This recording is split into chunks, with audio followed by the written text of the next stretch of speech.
गुज़िश्ता साल भारत की शिकस्त से शुरू होने वाला पाकिस्तान की सिफारती बुलंदियों का सफ़र अब ईरान अमरीका मफाहिमत तक जा पहुंचा है और इस पूरे अमल में पाकिस्तान का किरदार गैर मामूली तौर पर नुमायां होकर सामने आया है।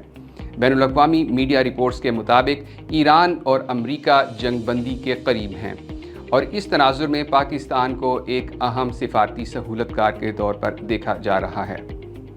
अमरीकी सदर के बयानात भी इस तासुर को तक़वियत देते हैं कि पाकिस्तान ने कशीदगी कम करने में अहम किरदार अदा किया है।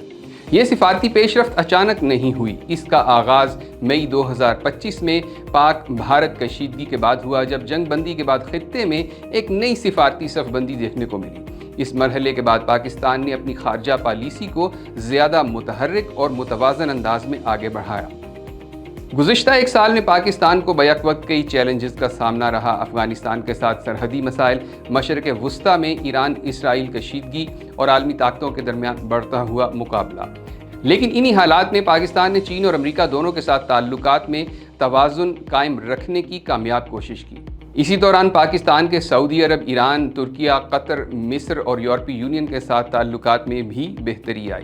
दिफाई ताउन, सफारती रवाबित और इलाकाई मामलात में हम आहंगी ने पाकिस्तान की पोजीशन को मजबूत किया। अक़वाम मुत्तहिदा के फोरम्स पर पाकिस्तान के मौक़िफ़ को तक़वियत मिली, जबकि बाज़ बैनुल-अक़वामी रिपोर्ट्स ने भी खित्ते की सूरत हाल पर पाकिस्तान के मौक़िफ़ की तायीद की। अगर मजमूई तस्वीर देखी जाए तो मई 2025 से मई 2026 तक का अरसा पाकिस्तान के लिए एक अहम सिफारती मरहला साबित हुआ है, जहां मुल्क ने न सिर्फ चैलेंजेस का मुकाबला किया बल्कि ख़ुद को एक ज़िम्मेदार और मौसर सिफारती किरदार के तौर पर भी मनवाया। ये सफ़र अभी जारी है और आने वाले महीने इस बात का तयन करेंगे कि पाकिस्तान इस सफारती रफ्तार को किस हद तक बरकरार रख पाता है।